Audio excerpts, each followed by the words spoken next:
Hello, hello, and welcome back to the Rugby Bits podcast. I have been lucky enough to take the reins today.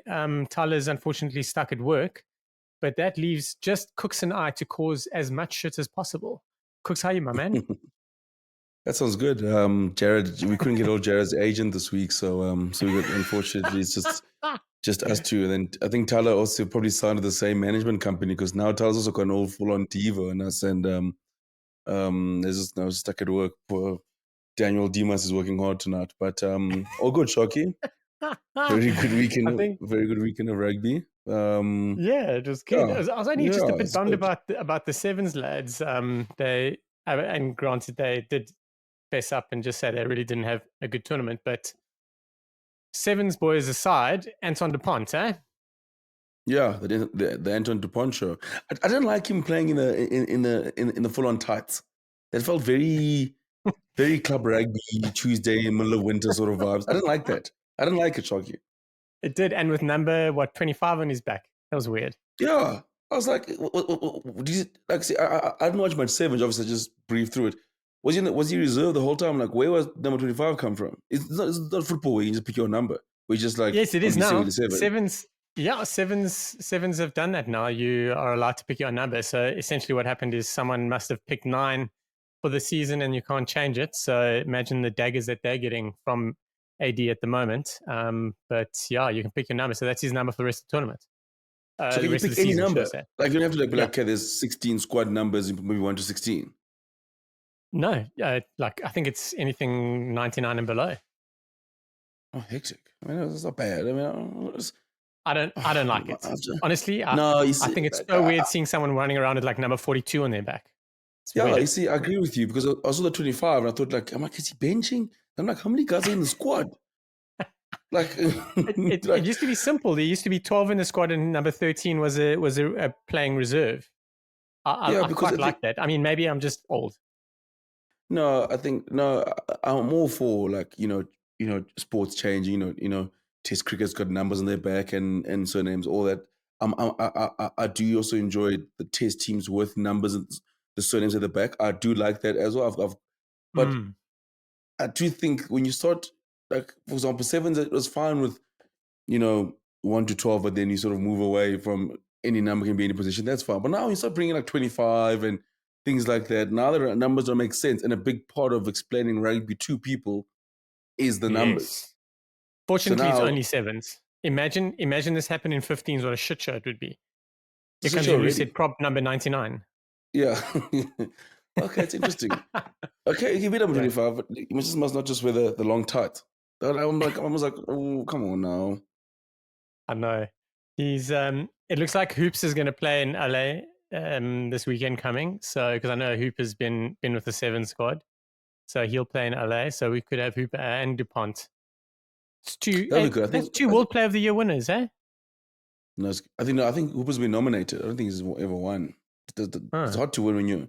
It's hard to win When when you're you are Australian, the best player of a team winning 2 tests a year. Shame. Who's that'd be good fun. Huh?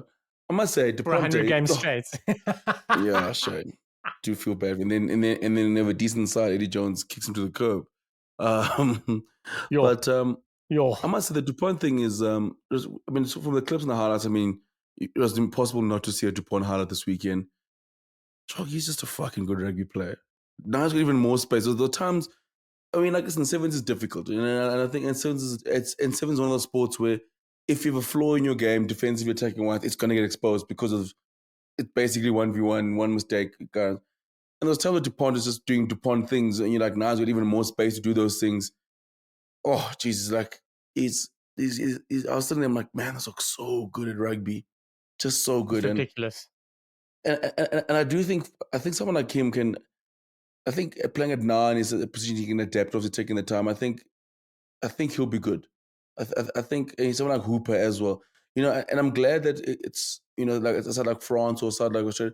Because remember the first Olympics where like it was a massive group of 15s going. Like when the Blitzball like Jean Dion was there, and then it was we brought A back Kanko, we banner. brought back like Cabana and Gaza, and like I like it when you bring back.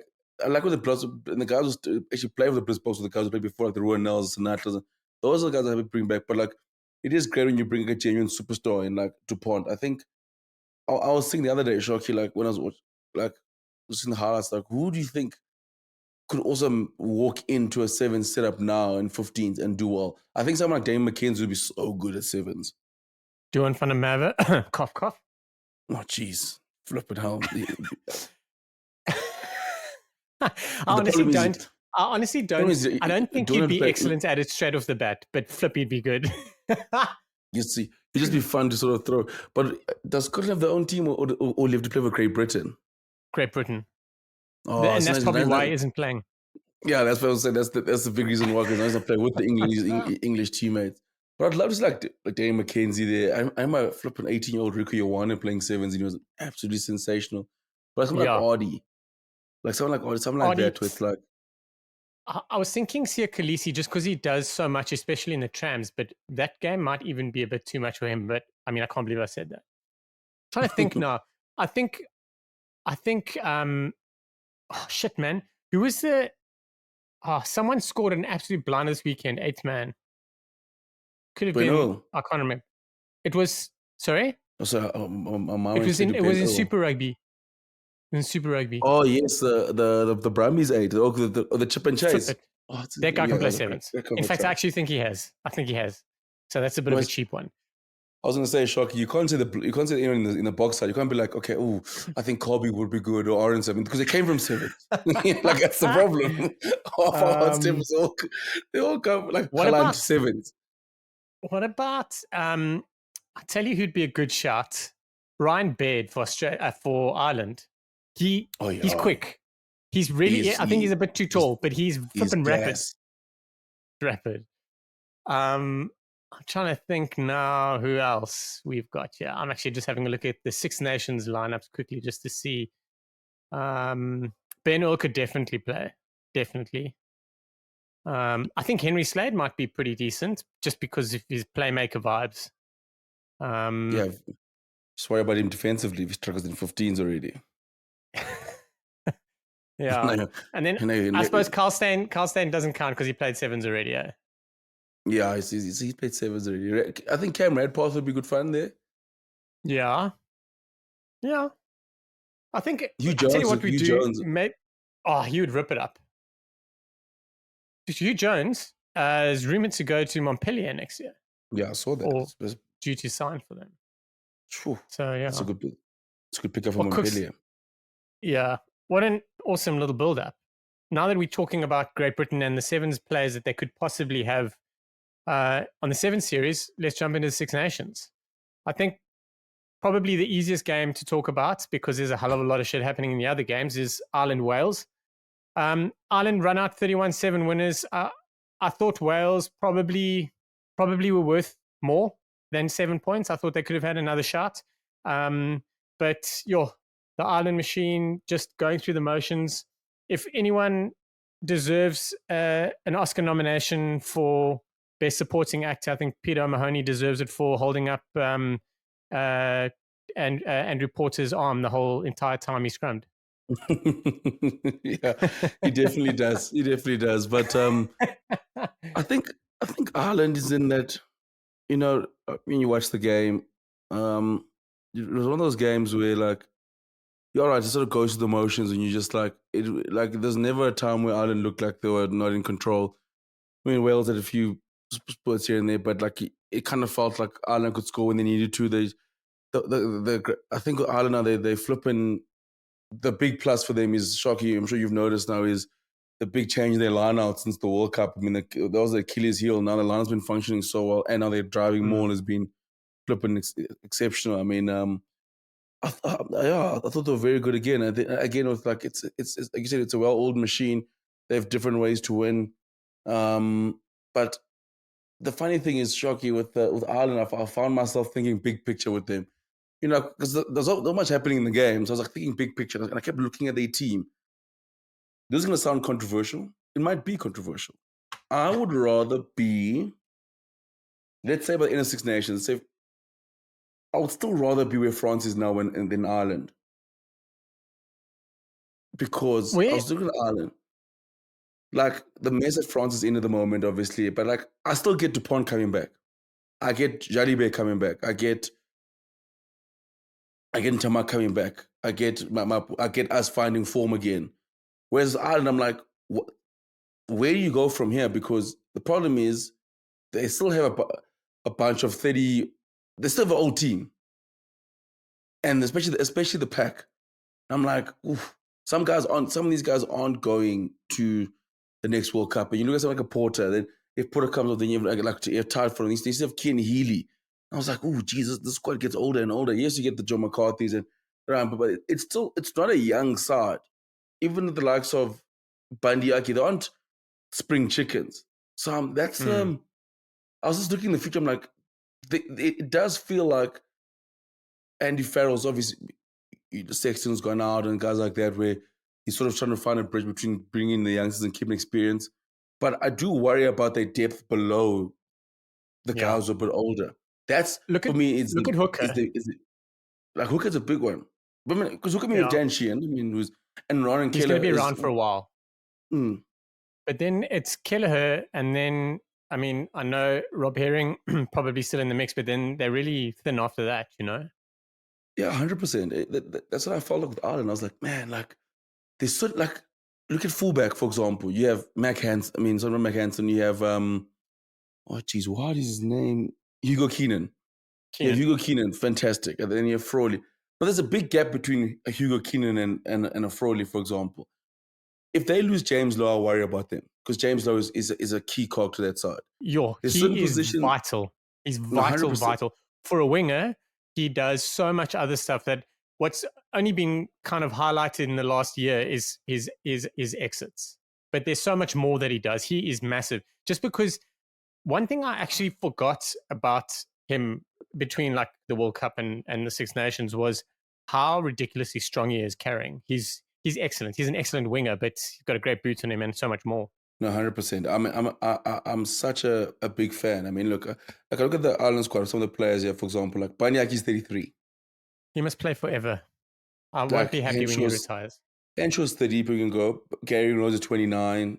Furlong 31. Furlong is not 31. He's got one of those South African footballer IDs. He's not 31. Conor Murray's 34. Jack Conan's 31. Ken Healy 36. Gibson Park 32. So they have gotten themselves. It is a bit of an age squad, and I think obviously that's a bit of experience. So it's gonna be interesting. It's like year two, probably more year three post Lions tour, how they manage it. But I mean, like I think the machine is still rolling now. But I just was thinking big picture with them because I mean, the Shocker you saw the one cruise mode on Saturday. Yeah, forget about Hooker. Scrum off. Scrum off, they're going to struggle. Gibson Park Scott is could massive. go to the World Cup, next World Cup. Murray's not going. Like, that is something that I haven't actually realized, but I think they could be struggling at 9. They're going to have to bring some other guys through. Casey is obviously front, first in line. But yeah. But Ireland, yes, cruise control, just really went through the motions. I'm trying to think now. They were 17-0 up at half time, but they really, you felt like they were like 24-0 up. It was, they looked in control, but I thought Wales put in a good shot. A couple of players for me that really stood out for Wales were Tommy Turnover, Aaron Wainwright, and the youngster at fullback Cam Winnett. He's flipping young. I don't even know how old he is. I think he's 21, but my word, he's impressive. I think the biggest highlight for Wales, I think all tournament long, has probably been their loose trio. I mean, their losers have been good all the way through, but yeah, I agree with them. Yeah, I mean, it's again, I genuinely don't think Warren. If they end up just beating, this a couple of weeks time, it's becomes a massive game against Italy. But I genuinely think if Warren Gatland leaves the Six Nations with one win, I don't think he's going to be too upset because of how young the team is. So I think for him, it's just about performances, and I think there are lots of positives that they'll take out. Unfortunately, that's going to be that sort of campaign for them. I think they would have wanted to beat. I still think they can spoil someone. Like I still think they could do something, and I thought that England could be that game. I thought Scotland tried their best to make it that game for Wales. So, but I do think there's something there with Wales, and it's going to be a Six Nations of it is going to be hard, but like if you're a side like Wales, Sharky, the last team you're going to play is an Irish side that is probably the most well-oiled machine now, probably bar the Springboks. Yeah, Ireland after the World Cup, I think have kind of just said, "Cool, 2024 is about Grand Slam and being unbeaten for the year." Um, Obviously, I think coming to South Africa is going to be the time that they're going to bring some youngsters, and then a lot of these sort of questions that we were asking will probably be answered. But yeah, that win leaves Ireland top of the table. They've played 3-1-3, but every game they've got a bonus point. So good, solid win for Ireland.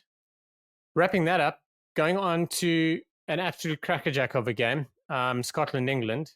Kooks, incredible. Scotland won 30-21. You almost feel like England probably didn't deserve the 21 points. It was 17-13 at halftime. England looked more, how's my English, more beaten than that result shows. The Scotland were cooking. They were scoring long range tries from everywhere. What I want to chat to you about, England started Dan Cole at 3 to counter Piers Kumman. How do you think that whole scrum battle went? England got to move on from Dan Cole. Oh, you can't say that. The guy's cooking. It's just like, for example, like the problem with Dan Cole, like the certain scrums where, for example, like he sort of lost his way a little bit, and the scrums were, but Shock, it's like if he doesn't scrum well, then why is he? Why then? What else is he gonna add? Like there comes a point, it's like he's not the props, not the tight ends in England. Yeah, He they're going looked to tired. struggle moving on. He looked tired in 2019. It's 2024. He's still. One thing you can say is he didn't put his name to shame this weekend. He did pretty well. No, he did 55 pretty well. minutes under the belt. England did reasonably well at scrum time. I thought Scotland would have dominated at scrum time, but they didn't. Yeah, I must say, I did also. A part of me did think they would dominate the scrum, but I mean, the Scotland scrum also it comes and goes. To be honest with you, like there are times there's certain matches. I think there's certain matchups they do. You expect them to dominate, and they sort of and they don't come to the party as much. But I do think also like Scotland's scrum also is very non-northern hemisphere, where they're very southern hemisphere like, where they're actually using a scrum for a set piece. They just want the ball to come out and so they can draw. So they'll never actually sometimes, like put the ball in and walk it and try to squeeze a penalty. They're trying to get that ball out to their backs. Whereas most Northern Hemisphere sides, especially like England, is if Dan Cole's in or Marlon's in, if their scrum is functioning, they're going to keep that ball in there as long as possible. But yeah, I mean, in prison, name to shame. But I do think they lose a lot. Like this is what is millennial rugby coming out here, where I'm asking props not to scrum. Oh, like what it gives you in scrum, like as much as it gives you a scrum time, it gives you a lot less from open play, if that makes sense. So you get the benefit of him at scrum time, but he's a disadvantage in open play. Doesn't carry as well, and defending you worry, and that's my worry with Dan Cole. Yeah. Well, you mentioned the backs. The Scottish backs were cooking. I thought top performers: White, Van der Merwe, Tuipulotu, Jones, Steyn, Kinghorn, incredible. Who was yours? I mean, it's hard to look past Duhan, actually. Specifically didn't mention Finn. I can't believe you didn't take the bait. Finn is just doing Finn stuff. Like I'm trying not to jinx him, because when he plays well, and then I'm like, people are like, oh, Cooks is. I mean, Finn's been probably the best 10 in the competition, but that's all I'm going to say. I mean, but he's been fantastic as well. He's above best. He's above top performer. He's sitting up there looking down at all the other good guys. The great thing about Finn, and for me, it's not been the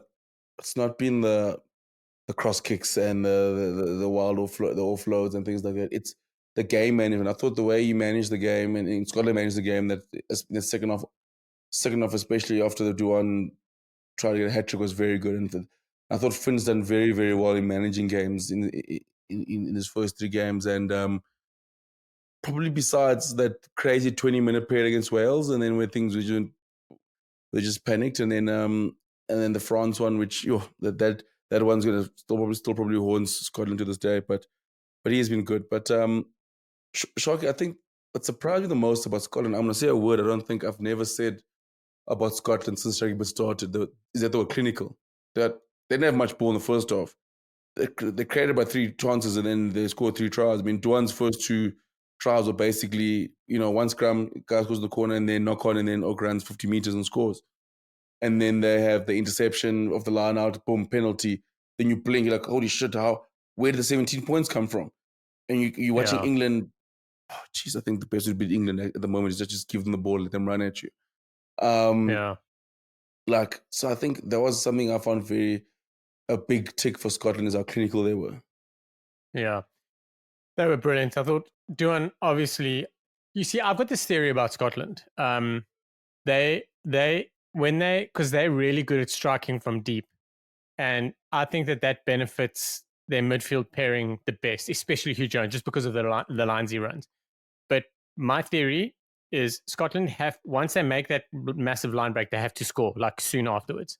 When it gets down, where like if the ball gets slowed down and the opposition can reset their defense like 5-10 meters out, I think Scotland struggled a little bit.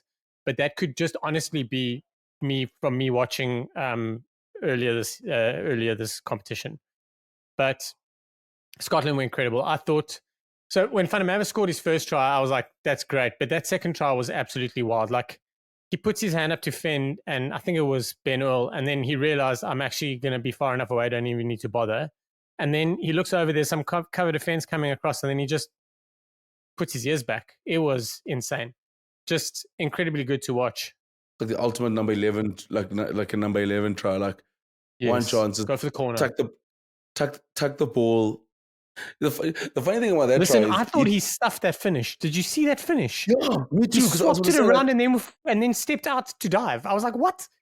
I think I genuinely didn't think I don't think he realized how quick he was because Yes. I thought he almost felt like he needed to like, oh shit, there's still one more cover defend. I might have to sort of acrobatically get my body out and put the ball in. But I was like, he actually didn't realize like he could actually almost taken the ball around or just slid in the corner as normal. I think when he looks back, I was like, oh geez, that was a bit of a necessary finish, a bit of finesse for no reason. Yes. Unnecessary is a great word because I also looked at him and I was like, yes, Betty, you've like dived out. I mean, it's hard to do that. He's trying to like send his body on the out of the field of play and place the ball down with his right hand in the corner, infield. There's so many things that can go wrong. That last step when you're launching sideways, like some hand or a knee goes down, I thought it was unnecessary. But he finished it and he scored an absolute screamer. Because you could see like, we watched slow-mo that you got a glimpse of that last, I think it was Slade, the last defender. Yes. But then obviously Slade had given up. Like, and Slade was like, okay, and I think Slade was like, he's too big. I'm surely he's going to finish. Where in his mind, he's like, okay, crap, I've got to find a way to get this down. But yeah, you are right, Sharky. I mean, it's a great attitude though.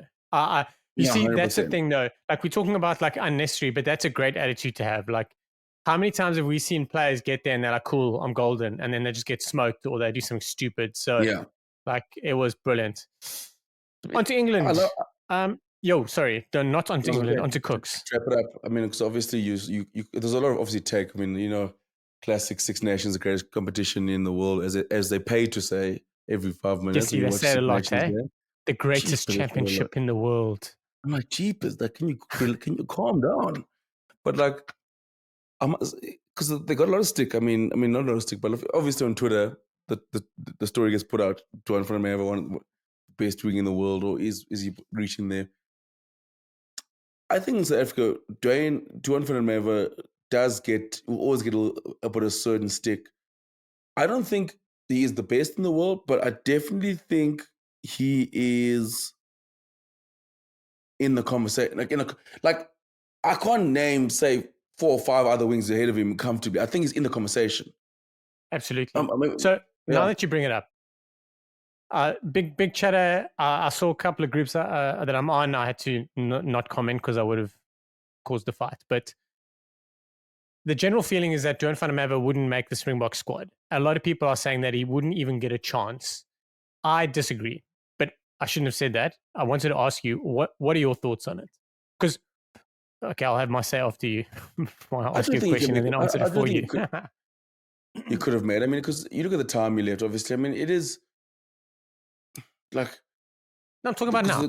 Do you think he makes the now, Springbok squad now? Yeah, yeah, I like I agree do, with you. I do. I think I think him 2021 and Duhan like doesn't, and I was so happy that he now was I think starting he on the wing does. for the Lions. But he's so different from 2021 Duhan. He's incredible, and I think he walks into the Springbok squad. But the question is, who do I you think drop? I think maybe because of age, you look at someone like Mapimpi. I think they are probably the more like for like sort of replacement, but obviously doing a bit bigger. And defensively, I think that he obviously Scotland defend differently to us, but I think that he could manage our defensive setup. I do think so as well. Hmm. I So think, and I think Rugby it's, Bits I think it's, unanimously agrees that he could make the squad. yeah, I think it does get that like obviously gets that stick of and they go like, oh no, like what about like, like it's such a hard one because like I'm a big, I love all our wings and I do love Duan. And I think he's one of the best finishers in the world and he proves it all the time. He's a fantastic finish. I mean, all three of those tries are three very well taken tries. Then you get those, Crazy. bear in mind that the second one. So yeah, I mean, I do think sometimes he gets unnecessary but a stick. I mean, he doesn't look. There's no finesse there in his game. It's brutal. It's hard. He's new age Dean Hall. Let's call him that. Yeah, that's a great shot. The only thing that I would like to see more of is with his size and pace is him coming into the line more off the blind, which will probably start coming into the mix. I feel. I think if he goes on the Lions tour, which I don't see any winger right now that qualifies for the Lions. That like I don't see three wingers ahead of him. There may be one and a half. So he I'd like to see him use more of that bulk, but even if he runs a dummy line, he's he's going to draw defenders. But yeah, that was oh man. So thanks to Jared and Tyler for agreeing that he walks in. So I mean, it's unanimous decision at Cooks. We Unanimous. yeah we have that power. Right onto England, but specifically the backs. I thought Henry Slade wasn't in the mix on the weekend. Interestingly enough, the George Furbank decision at 15 was seemed to have worked in a way. But my biggest issue with what happened on Saturday was how the lack of Ollie Lawrence. Um, I really, I, I really thought that that's what England needed, and I don't know why they didn't use him enough. What happened there? What is the issue with the backs? Shocky, I think England are caught in between two game plans in the back line. Good There's shot. the players. They're like it seems disjointed. You have Danny Kerr, who's best at just running the game and is running scrum off, and especially when the game is loose. You have 10 forward who feels like the only time he can be attacking is when he plays for sale. And I don't know what happened to the form he had sort of last year. Ollie Lawrence has played his best rugby at 13. Henry Slade is probably works better next to Mani Tuilagi or against a 12 who's more destructive, but unfortunately Lawrence Holly got on the ball. Then you have Freeman who's new. Freeman, I do like Freeman. Then you have Daly who's a bit of a baller. Then you have Furbank who's sort of like an extra playmaker. So Freeman's a bit of a bruiser. So there's guys who play different roles, but they're all trying to fit into one game plan. So it's like what? So the backline is picked like what? There's like it felt like with England there's four different playmakers, but then you have like Ollie Lawrence in there who doesn't get the ball because he's not playing the sort of game plan he has. I still think Shark in the 12. That's the biggest problem. Is they don't have an out and out 12. We said it, and they don't have numbers there, and I think that's going to hurt them because, like Tyler mentioned in our group that England are struggling to get front foot ball. Yeah. And I do think they play a little bit better with and I think sort of Borthwick sort of wanted to play a game where they're a little bit more free flowing and a little more tempo, but that needs Marcus Smith at 10 as opposed to say a George Ford. But then if you have Marcus Smith, you need a bruiser at 12 who can still suck up and still create, who can still get you front football. The best teams in the world, you see how Tuipulotu was fantastic in the first half. Guess Scotland front football. Banyaki does that. Dante refuses to do that this season for some reason. And then you get like you said, Monticello from it. All all the best all the teams have are sort of in their mindset from, and probably the only one that doesn't is probably like Jody Barrett because but he's still a tall, he's a tall, strong. He's still over 100 kgs. So whereas like England's the only one, and I just don't know where they're gonna find one. I'm gonna take it a step back because I agree with you totally. I do, however, think the foundation being set is probably not ideal. And for me, you see, the thing is I'm not anti Ethan Ritz. I I I mean, I thought he deserved his man of the match on debut. I just don't think that Ritz, Underhill, and Earl are balanced enough. And there's no doubt about it. I mean, I'm a big Chandler Cunningham South fan. I would like to see him start at blindside. They don't have like the Courtney Laws. Laws was filling that role. He was carrying hard. He was doing well. I just don't think they've got it set up there properly. I thought Maro Itoje was pretty decent on the weekend, but he was almost man alone, like with the back three. I can't believe Sam Underhill's still playing. It's ridiculous. That guy's had so many concussions and had so many sit downs because of it. And I mean, he ripped it up. He had a brilliant game. But yeah, I think they need a bigger guy at blindside. Like, is it George Martin? Possibly. Chandler Cunningham South also shot. They've got both of them on the bench. Either one of them could probably fit in at lock if need be. George Martin probably more. But I think we'll see some changes. And I agree totally. Ben, that whole Danny Kerr starting over Ben Spencer, that to me was like, this is the order of how things are going. So the next cab in the rank is Danny Kerr. Ben Spencer, this whole season for Bath, has been that guy that has been guiding and doing everything. So that would have taken a massive load off George Ford and would have helped set things up. And I don't have an issue with Danny Kerr starting. I just think that Ben Spencer was a better shot to start, and Danny Kerr could have come on at halftime if you needed, but Spencer's probably the better shot to start. And yeah, Marcus Smith should be fit for Ireland, but there's a lot of questions around England and what's happening, and it's struggling. They're struggling at the moment, and I think they could be doing better. Yeah, I think you're right, Shoki. They are struggling at the moment. I mean, listen, they've only lost one game. They could go and, but I don't think it's the weirdest thing now is like, at least in the World Cup, for example, I felt like they had the set piece and defense and like kicking structure to play a defensive game and sort of a tournament-based game, and it got them to the semi-final and were 5 minutes away from getting to a final. Whereas now, I think they can't resort back to that because I don't think they have the pack, the same similar pack and the ball carrying there. And there's maybe you bring back Martin and you. So I think someone like Martin and Chandler Cunningham Smith, it could make a massive difference because I think against Ireland, they'll have to have a little bit more grunt. I don't think they can try and do the sort of tempo-ish game they looked at trying to do in possession-based game. They looked at doing in Scotland, which I do think falls in Scotland's hand. But again, like, sometimes you watch them, like, you know, I mean, the more possession the weekend, more territory against Scotland, but you're like, I don't know what they're trying to do with this ball. Like, I don't know what their general attack structure is. Are they a bruising sort of team, or are they just like, we're gonna, because they kept trying to force things that like without getting any momentum, and then you're like, okay, cool, then I'll try to swing around and create something, or so I don't know. I do feel like they're like in between game plans, but yeah, I think the pack problem is easy to solve if you're getting like someone George Martin comes back and things like that. But the pack line's going to be a hard one. I mean, that's because I don't think even if Farrell comes back in June, I don't think you can go back to Farrell at 12 again. I mean, now you're going back to square one. So no, you can't. So that's the like, big problem. Unless there's an issue in game. Unless there's an issue in game.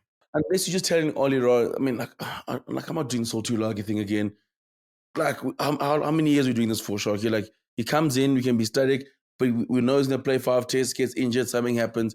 It's just like the ever-going circle with him. So, unless they can get in a time machine and go back to being 22, he's the best option in that position. He's always been, but unfortunately, he can't stay fit for entire season. So, this is what happens.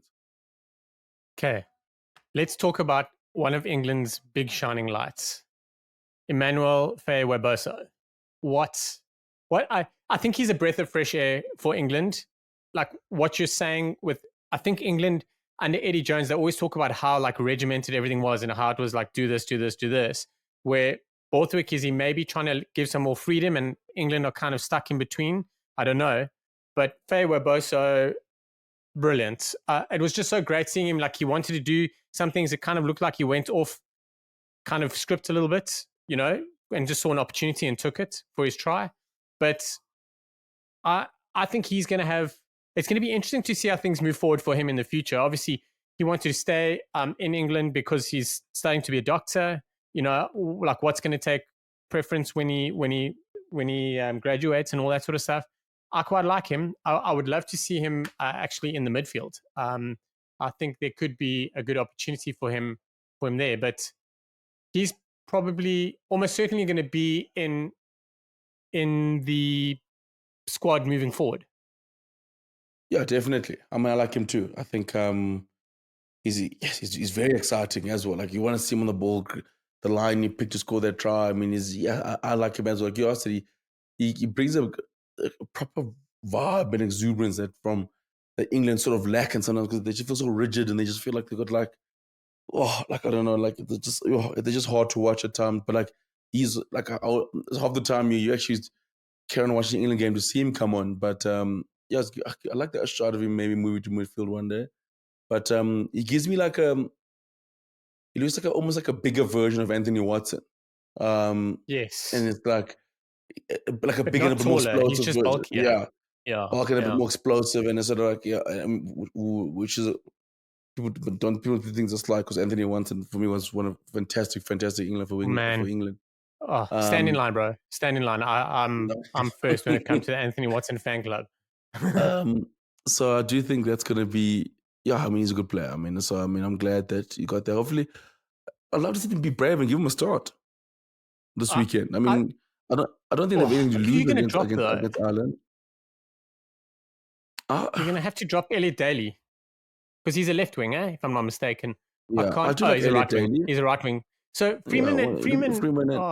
They almost a little bit like for like until they can play with a bit of a bruiser. Yeah, what do they have to lose? As long as they don't play Freddie Stewart in the wing this weekend, I'm gonna be annoyed again because they could do that. I mean, just put Freddie Stewart at 15. It's Ireland, It's Ireland in Dublin. I could be wrong on the venue, but that's what's happening, and it's not this weekend. It's the 9th of March, so they've got some time to. I lied. It's at Twickenham. So this changes things. Do you think England have enough in them to build himself up for one game and beat Ireland? I personally think they do. I think there's enough talent there that they could do it. But Ireland they're such a machine at the moment. No, I think for England, I think France is the game. Okay, so they're going to build a little bit more against Ireland, and then you think they're going to strike against France. So my biggest worry for England against Ireland is the defensive system that obviously they're putting into place now. Ireland's not the sort of side you want to be playing when you're still trying to figure out a defensive system because they could properly rip you to shreds. And let's be honest here, Ireland know that defensive system well because they're prepared for the Springboks. 100%. So you're right. They're going to know where the weakness is. To be fair, England, I thought were a little bit better defensively. I thought they were a little bit more in tune, should I say. They still got a few wrong. Yeah, 100%. You get there. I mean, I do think it will get there. I think, like you said, if you look at that, you look at the trial that Duhan's first trial that two bloody go through. Again, that's the problem. The Rush defenders with England at the moment is they're not making their first timers. That's hurting them. Yeah. So just to like kind of fill everyone in, that Rush guy when he goes up, he has to cause the ball carrier. He either has to stop him or he has to cause the ball carrier to change direction or slow down in some way. And that's the only way the sort of backup defense is going to be able to wrap and fold around enough. And they're not doing it, as you say. Like they're kind of giving everyone a free rein at full tilt all the way through the line. So you're going to be in shit. Now you're still trying to find out a scramble, which comes with time. Mm. But like until then, you're basically allowing. If you make that hit, you are in grave danger because it's still risky. Like the Springboks still get cut up often now, Yeah. and like But that especially with the scramble players. is incredible. But the scramble is incredible. There's still times. That's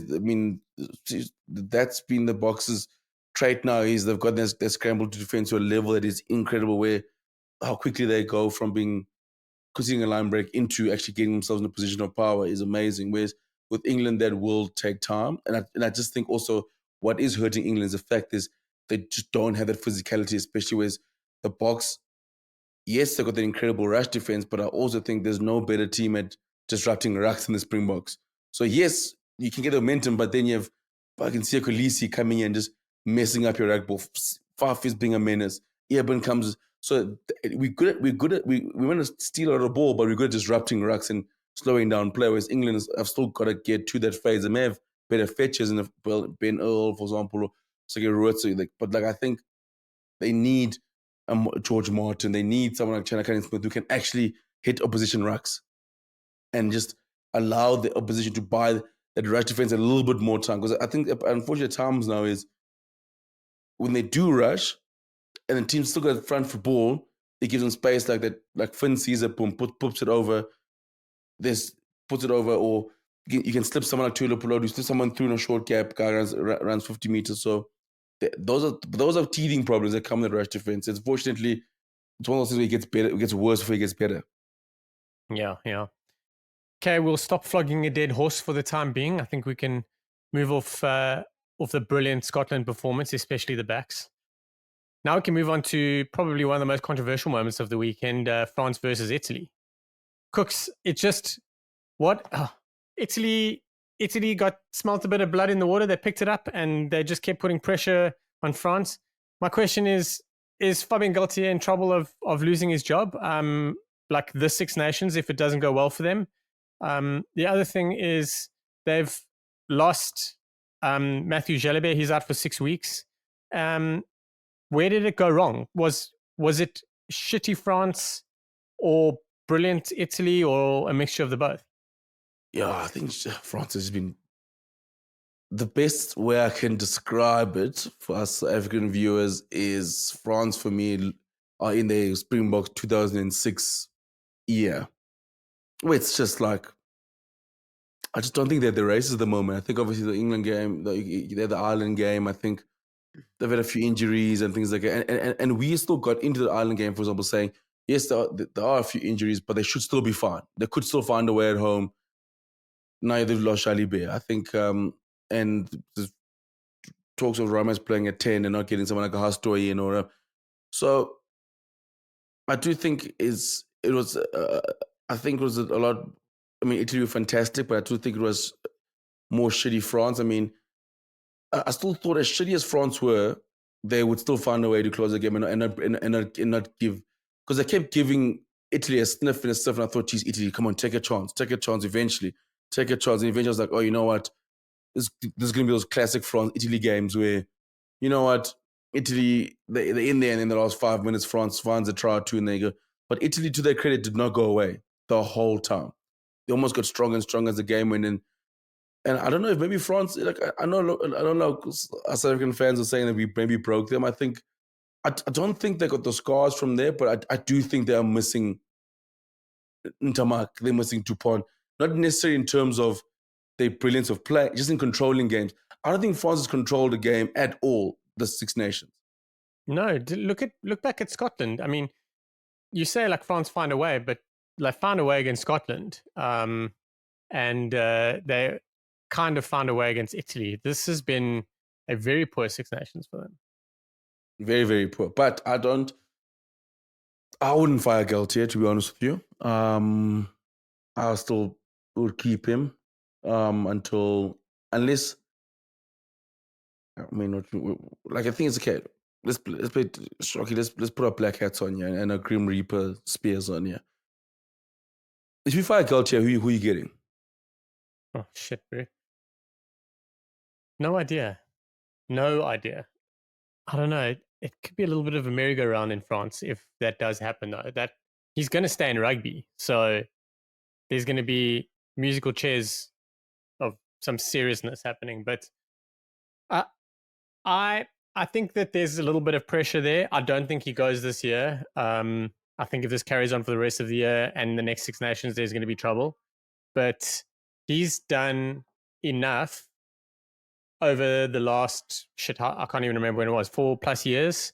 He's done enough and created enough within there to sort it out. And you can point at something like moving, like losing Antoine Dupont for the year, Intamak injured, injuries here and there, and all sorts of stuff, like Props wanting to leave, retire, and where he just said flat out no. So, maybe he's done enough to say, listen, we need to rebuild. Like, obviously, didn't expect it to be this bad. So close to a World Cup that they were in reality like contenders to win it. I think they were favorites for the World Cup, if I'm not mistaken. But like that wasn't so long ago.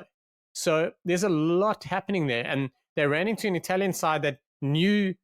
You see the thing about Italy, which I loved. You said now, Kooks, that they didn't go away. They mentally are in that place where they're like, cool, we didn't get this chance, and there's 3 minutes to go. We got to get another one. Where we haven't seen that from them in a long, long time. And they're making changes and doing stuff. I mean, like Ross Vincent, Saffers abroad, hashtag, he was brilliant on the day. And so was Michele Lamaro. Like they like balanced it out really, really well. I thought a couple of lads stepped up and like they had a big game in them and they all put it together at the same time. And they just kept going and going and going. So brilliant, just brilliant, man. Yeah, no, 100%. I thought they were amazing. And I mean, I loved and it's such a great try they scored as well. And I think with France, What a shocking. try! Can we talk about that try? Was absolute ripper. Bro. Yeah, Look, that was build up. That was planned. It looked to me like there was like, this is the plan. This is what we're going to do to pull these guys here. Then we're going to do this. Then we're going to do that. And then we're going to score. Like that's what that try looked like to me. And the thing is, like, it's what I love the most. I think what I love the most about it is to put it that I try to get there at that time where I think with Italy, obviously, that's the thing I've loved is obviously it's the evolution of their game is that they do throw the ball around a little bit more.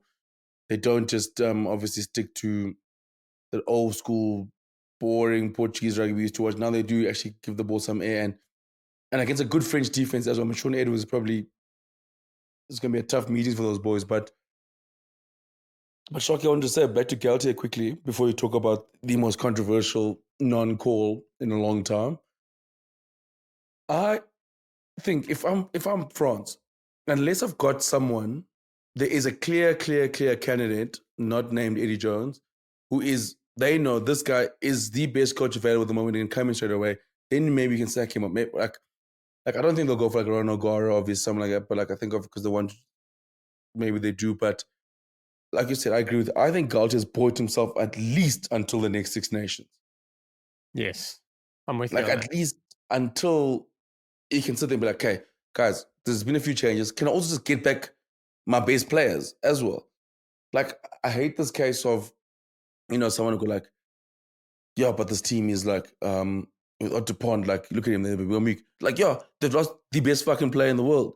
It's like, there's certain times they're like, yeah, the other players have depth, but there's certain more players who be like, well, I don't want to lose certain players because if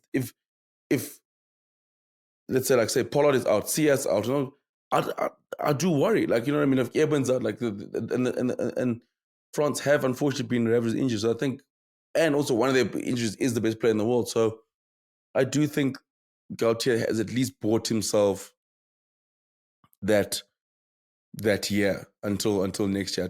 I don't think it would be as worse. I don't think it can get any worse than this. But Shocky. We can't go to the final.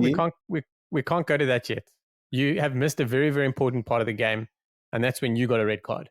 And we need to talk about that. We need to talk about Dante at 12 and what's happening because he's not vibing this year. Yeah, it's Shocky. For me, like I said, I explained this in a part. My form has been poor. I can't even hard against it anymore. It's just a lot happening.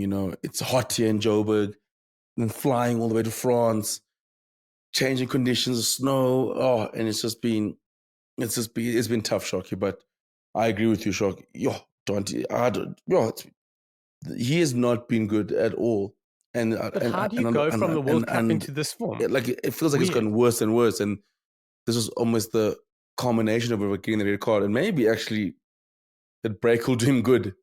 Maybe just get Yeah. away from the side from a bit and just go. If you serve a suspension, because like it's unlike him because it's like the form he has in the World Cup and the play he was at the end of 23, and now he came back at the start of 24. Like you didn't say he was playing terribly, but then I don't know what has happened. What has happened since his nation started? Like you said, he's gone. He's almost like the representative of the French form. Saw him Mm. against Ireland, like, ooh, interesting. That's the one always best. Saw the Scotland game, like, not great, but okay. Then it's like the draw against Italy. Don't red card, you're like, oh yeah, now she's really hit the fan yet. This is actually a Mm. crisis. Mm. You see, the thing is I don't. France are a good team, a good squad. They've got great players. Everyone's pointing at Antoine Dupont and just saying he's the reason why. Like, granted, I do know that they have other injuries, but I don't believe France are so fragile as a squad that they cannot put this kind of stuff together without Tony.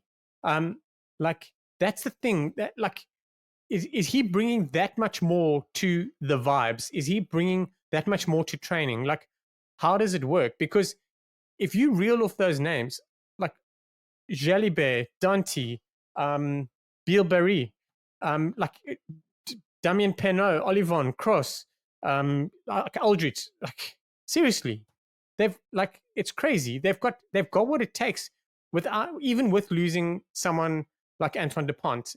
You've just got to change your game plan. You've got to like that's what I don't understand. That's what frustrates me the most about this French side.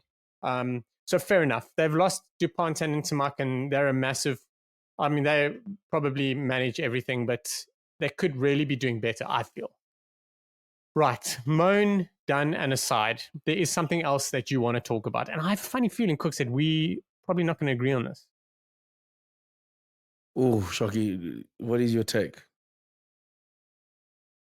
No, I want to hear you first.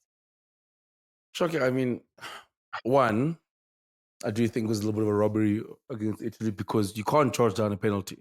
And they did it twice. So the actual rule is it's got to be because you got to keep your arms on your side. And so the actual rule is the penalty moves 10 meters forward and then restarts the timer. And then Carpisa starts in the middle. I mean, but you'd expect him to do it. But yeah, I mean, I think that's the big one. I think obviously I'm still trying to figure out how the T falls in the indoor stadium. But I mean, yes, there was a problem and all that. I mean, I think he actually the impressive achievement from Gabi is the fact he still managed to hit the ball from how quickly he reset and all that. But Couldn't believe it. yeah, but Shocky, it had to at least be retaken. What's Okay, your take? okay. So my take, I agree totally with what you're saying. Every time they charged down, though, he didn't kick it, and when he did kick it, they didn't charge him down. So that's my take on it. Like I 100% believe that those charge downs and them rushing him, and with the clock rushing him, and with the stakes of what that kick meant, put undue pressure on him. And I do believe that. But when someone charges down a kick and they have to retake the kick, is that you can charge down like you know what I mean? He didn't take the kick when they charged it down. So that's why I feel that it wasn't that it went that it was fine. Do you But understand what I'm saying? is it not though? I hear you, but I don't think you can move regardless though. No, I don't If think you're so. not But because he didn't kick it, does that take that away? You know what I mean? because I don't think it does because my thing is like if it falls, you still have time to put it back on. They can't rush it. Yes. They're still gonna stand still. So Yeah, but yeah. the moment they Is move, it it becomes a penalty because they still but have to because stand he didn't still. kick it, does that not change things? Sorry, just quickly, I did see someone on Twitter or somewhere say that because the ball fell down, the time needs to be reset. That's not correct, by the way. Just a No, it's heads up. okay. No. Yeah. But do you think him not kicking it forced the referee into not making a decision? I do think so. It's Because they all I said think there with their arms out saying, ref, look, they're charging down. But did the French get a get out of jail free card because he didn't kick? Like, it's, I don't know. I think he should have been able to retake it, but I don't think the ref was necessarily wrong. I think that it is. I think what does because my thing is the fact they moved. The French players moved, and a few and those clips Yes. also you can see the guy moving. That's unfortunately that's a retake. It's a penalty.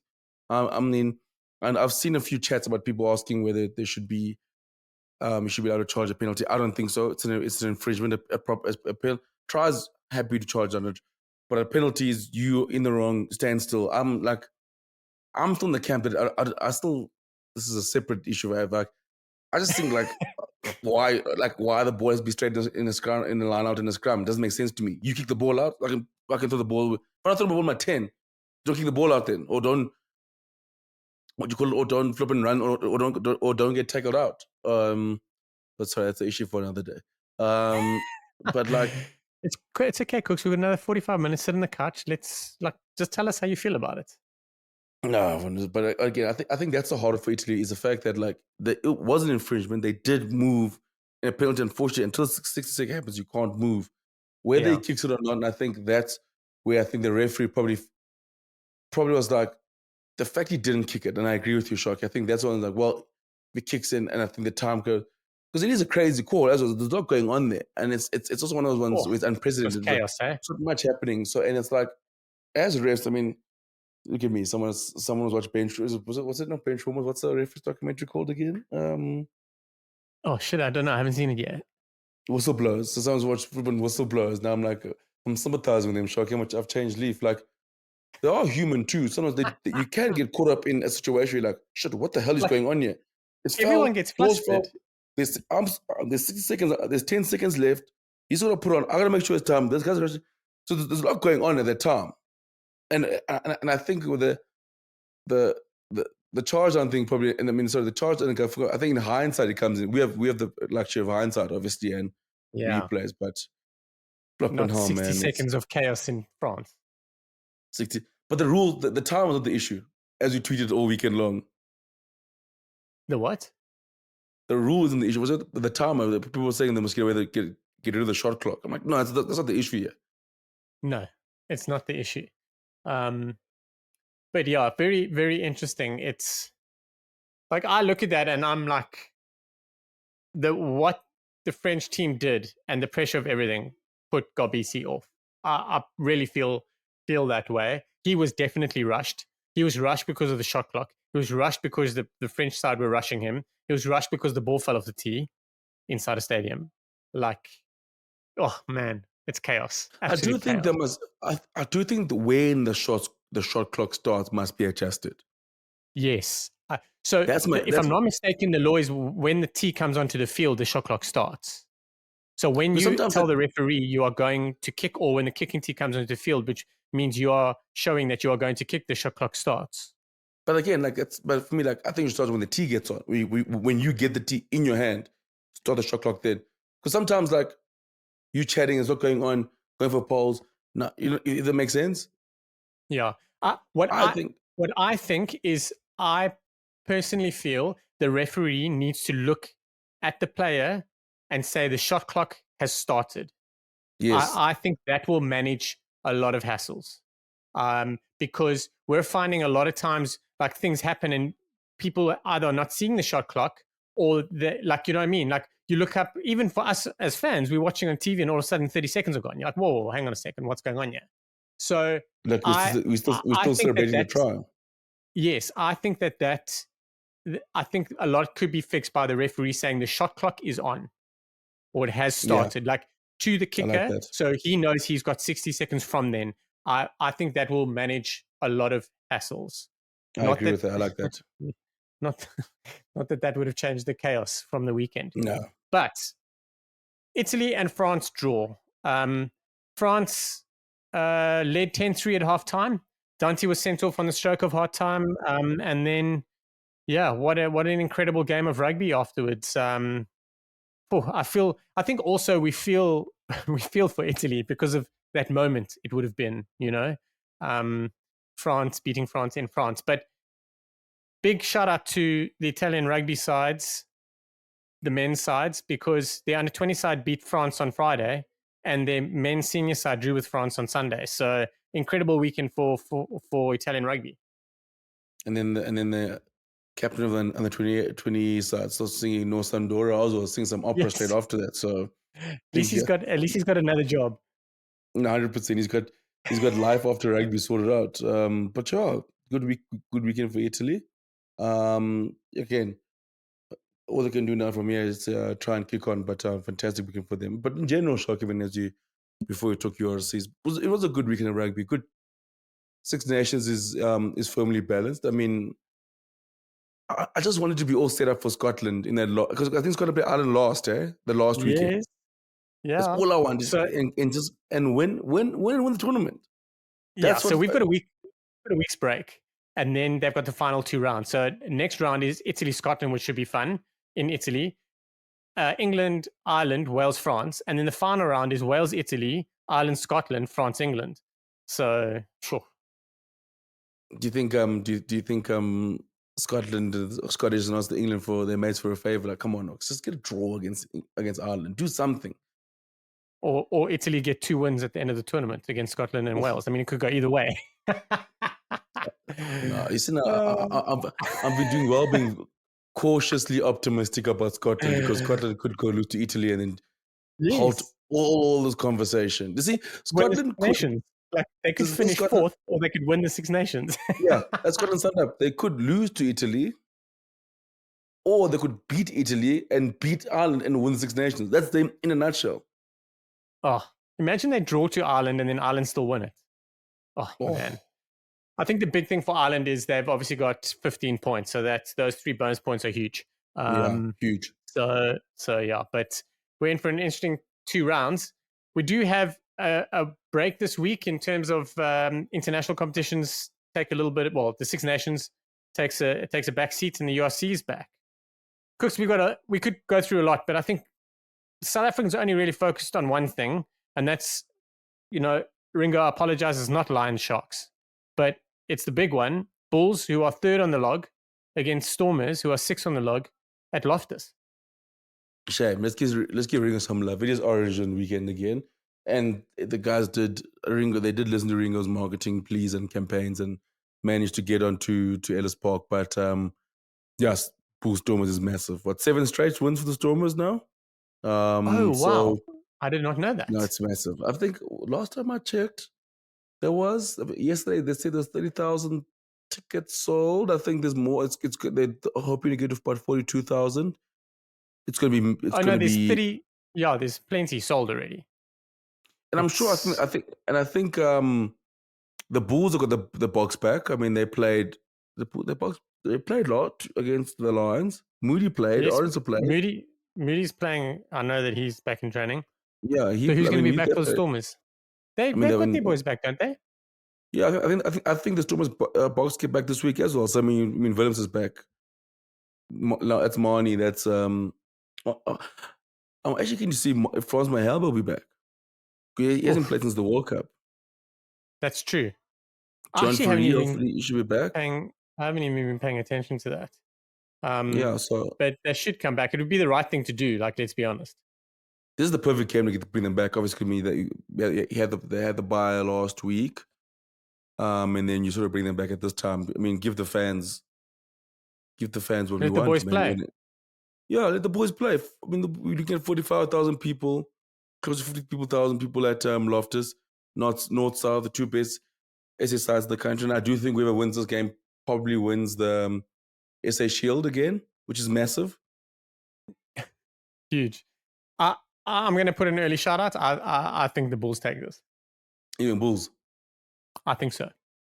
I look at like Lowe and Honeycomb and Papier, and I look at them and I'm just like, they're all in great form. I just think they're going to have a little bit too much for the Stormers. I'm going Stormers. Oof, hello. I think they're coming up here. and they're gonna get the win. I think the Storm is all they find a way to win rugby games, Sharky, and That's true. especially against the Bulls. Especially, yes. They find ways to win rugby games, and they are playing well. I mean, again, they beat the Sharks almost basically at full strength when they were at full strength, and they were B/C side. So I think now back at full tilt, they rise to the occasion. It's gonna be an absolute humdinger. Let me even check the weather. I'm going to the game. I'm actually going to the game. I think Saturday it's hot in Joburg, so it'll be hot. The game's at 5. Hopefully the lightning stays away. They'll be on lightning. They just let the boys play. And I do think the big with the Boks coming back, the Stormers pack can hold on to the Bulls on store and then becomes a show for the backline. I think that's for me is the key difference. Is the Bulls got a fantastic pack, but I do think that the Stormers can contain it. But then the Stormers backs, that's that becomes the big difference. Yes, in Bulls backs are no slouch as well. When you have a loose back three of Willie, Moody, and Kirtley, and then you have like Hans. But I do think the Stormers backs. Marnie and those guys. They've been together for so long. Willemse. So I think that's why I'm edging it to. Okay. We just had a quick look at some stats. So yeah, they've actually the URC website is set up quite nicely. On attack, the Bulls are ranked number 1 in the tournament, and the Stormers are ranked number 3, with Glasgow Warriors in the middle. So the Bulls have scored 47 tries this season, and the Stormers have only scored 29, which is like wild. That's almost double. It's crazy. But then after that, it's kind of interesting. Defenders beaten Bulls 205 and Stormers 198. Other than that, the Stormers are leading clean breaks and offloads. Yeah, so it's going to be interesting. But as attack goes, the Bulls are the ones to keep an eye out for. 100%. Yeah, so they're cooking on attack, but oh my word! I'm sorry. I've just looked at the defense. The Bulls are lying 10th and the Stormers are lying 11th. So right, we're in for a lot of tries. Enjoy. It's going to be great. And what about Lions Sharks? Who you got there? That's a tough one to pick, actually. Yeah, it's it's hard not to look past the Lions. But will the Sharks be better prepared after losing to the Lions at the Shark Tank? I don't know. I think the Lions are going to win that. Yeah, sheesh, that's a hard one. Ringo, that's for you. Lions by 10. No, by 7. By 7. This is all heart. This is hope. Heart. Commit, my man. Just surely, it's got to come. They got to put it together. They got to close out the rugby game. They got to just, put together 80-minute performance. Sharky, it's not the fact that Sharks are losing by 30, 40 points. It's we just throw games away. That's what hurts the most. If you shit, I'd rather just be like my football club, Chelsea. We're horrific. I can see it. But the Sharks, we just get ourselves back into games. You play well, then we just throw it away. We lead by 15 points. But this time I think we're actually going to close the game. We're going to close the game out. We're going to win it. We're going to beat the Lions up in Joburg. The Sharks have ranked 16th for tackles missed, 13th for turnovers won, and they're ranked first for turnovers lost. Yeah, defensively we've been nowhere. And I feel like all those tackles that you miss come in the last 10 minutes when you try and actually close a game. No. Lions leading the stats for kicking. Sharks are 12th. Discipline, the Lions are first for yellow cards. This is quite nice. Go have a look at the unitedrugby.com. It's the URC website, and their stats setup is quite nice. You can go have a look. Sorry, I'll bore you with this while I'm looking at something trying to explain it to you, so my apologies. Kooks, you going with Sharks? Sharks. Okay, I've got Lions, but secretly hoping for the Sharks to win. Don't tell Ringo. And then I'm going Bulls, you're going Stormers. So is it? I didn't realize it was Origin weekend again. That's pretty awesome. I quite like it. There was a lot of hype and a lot of vibe around it in the last round, which I thoroughly enjoyed. So looking forward to it. So the URC is back this weekend.